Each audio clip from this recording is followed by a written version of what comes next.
want to support the platform just in case anything like this happens again, you can do it by way of PayPal, Patreon, Cash App, and also by the Anchor. And you can also further support the platform by way of going to the Teespring store or the shoe store that is located in the comment section below.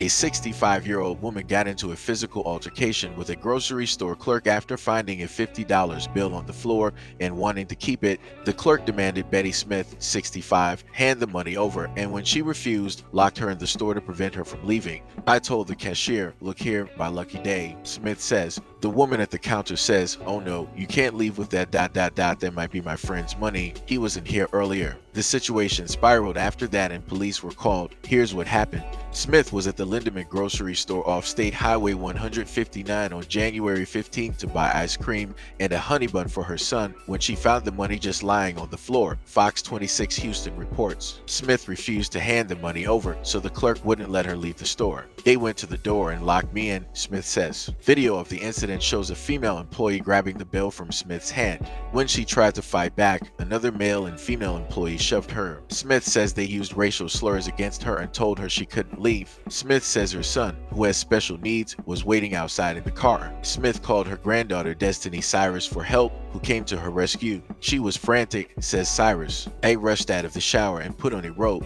They wouldn't let her out. She's a diabetic. I could see where her feet were bothering her ... Her shoes were across from her. I said, y'all have to let her out. Store employees called the police, who ended up cuffing Cyrus. When Cyrus' mother arrived, she was also arrested for allegedly attacking one of the clerks. The family says the store employees had the opportunity to have their statements taken, but they were not given the same treatment. The manager of Lindemann says the employees involved were fired the next day. They offered to help pay bond money and offered to give me the $50 bill and any support I needed, but I didn't want it, says Smith. I feel like when things quiet down, the same thing is going to happen to me again. On January 15, 2023, at approximately 7:05 p.m., the Austin County Sheriff's Office responded to the Lindemann store in Industry, Texas for a disturbance in progress, says Sheriff Jack Brands. Deputies arrived and conducted an investigation into the cause of the disturbance. One subject was arrested at the scene who was not initially involved in the original disturbance, but who walked into the scene later and assaulted a victim.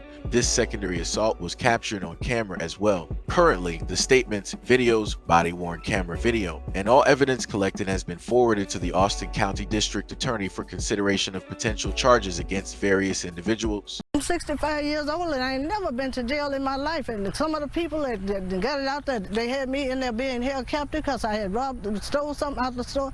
See, I don't like my name and that kind of stuff. Miss Betty Smith was taking her daily trip to Lindemann's grocery store in Industry, grabbing ice cream for her son when she believes her good day turned into a great one. I saw a $50 bill on the floor.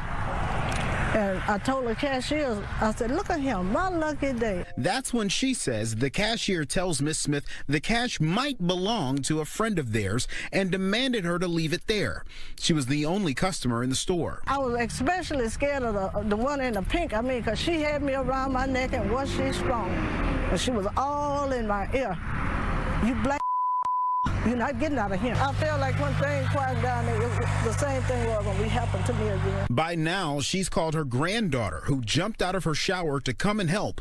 That's when things get worse. Why would they do this to her? Why would they think it was okay to take it that far? Like every thought process in that, from locking her in there, assaulting her, the words they use, the racial slurs, I just would want to know why.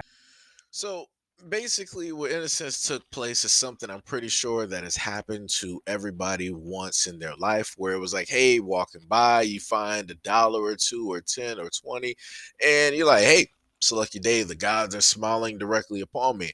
No one ever thinks that as soon as you're going to say that and you proceed to pick up that bill, will 3 Caucasian individuals come from out of the blue and decide to basically hem you up and state that, nah, you ain't leaving out here with this because this bill here belongs to one of my boys.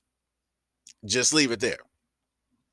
Now, the most interesting thing about this is that in the news report, they stated that the 65-year-old grandmother was the only patron directly in the store. So I'm just trying to figure out, at what point in time did your friend come into that store and drop that bill?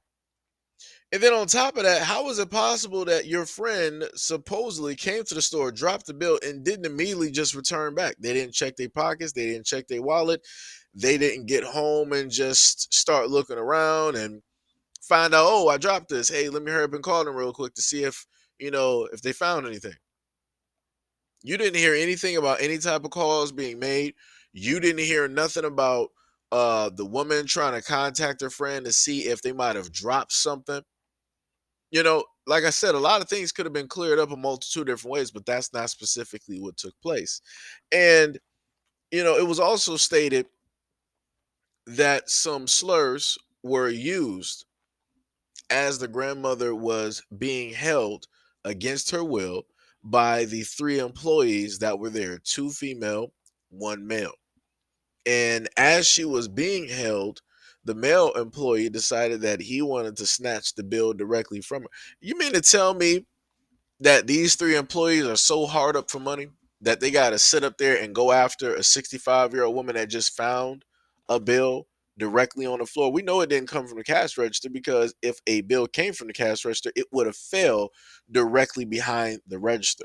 The wind is not just miraculously going to pick up that bill and then it just lands there and then the cashier just doesn't see it, right? So, like I said, this is 1,000% ridiculous. And then on top of that, how the police responded by not only arresting the grandmother, but also arresting, um, one of her family members as well.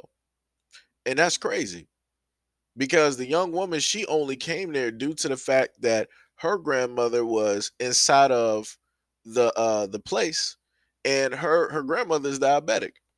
So she immediately came there. She got out the shower in her robe and she came directly to the store and told the employees, like, yo, you need to let her out. Like, there's no reason for you to keep her here. Like I said, it's 1,000% ridiculous.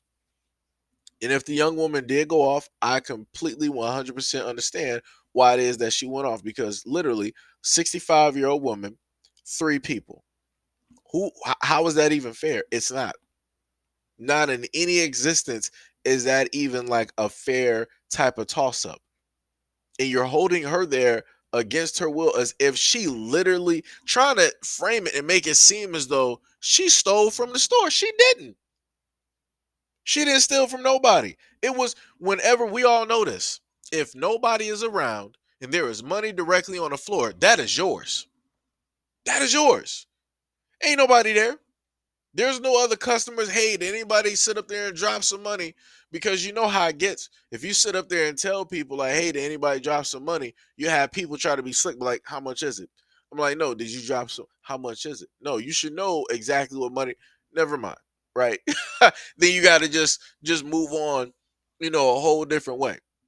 Because a lot of people are not honest about certain things. You can be honest, but you have a lot of dishonest people, directly out here. Um, at the end of the day, there needs to be full on charges.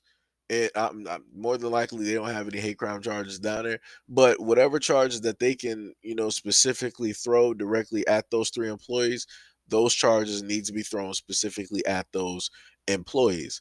All of them, they did end up losing their job, which is great, but the effect that it is left directly on that grandmother, who has more than likely seen her fair share of this type of thing. um you know to put it in her words, she basically stated that the moment in time that all of this pretty much dies down, the same thing is probably going to happen to her again. And that's a shame that she, in a sense, has that type of mentality where she feels that this is going to be a continuous thing if she were to find some money yet again. That should say a lot. But again, this goes back into the same aspect of, oh, I don't see color. Everybody is all God's children. We all bleed the same and we're all one people. Right. Where was all of that when they decided to hold this grandmother? Where was that? We're all the same when the police decided to come there and they only got statements directly from the 3 employees. Color me surprised there. And they didn't want to get statements directly from the grandmother and the young woman that was coming to aid her grandmother. Ain't that something? Ain't that something? But yet again, people always want to sit up and say, "Oh, this type of stuff doesn't happen." Like I said, you'll have so many black people that'll be on YouTube that would try to make excuses for like the employees and try to put all the blame directly on the 2 women there. Like I said, it's craziness. Like I said, let them get a hold of the story, and they're going to 100% side with the police. They're going to 100% side with the employees, and they're going to basically state that the employees should try to sue for wrongful termination. And then they're also going to state that the police were in a sense 100% right in how they handle things. And they're going to state that the grandmother and the young woman were both wrong in how it is that they handled the situation. And then if quote unquote by the young woman, she stated that words were stated, right? The grandmother stated that words were stated. And then those same black people be like, well, that's just hearsay. There's no evidence to that. You can say that anybody says something, it doesn't make it true. Like I said, man, it's a whole bunch of nonsense that's out here, whole bunch of nonsense. But more than likely the grandmother's right. Let all of this pretty much die down. And if she happens to find some money, I'm pretty sure she's going to second guess if she's going to pick it up or not. I'm pretty sure she's just going to be like, you know what, I'm just going to leave it there. She either A is not going to say nothing, just walk off, or she'll say something and she'll just like leave it there and let them pick it up because she does not want to go through that whole fiasco again. And I understand it.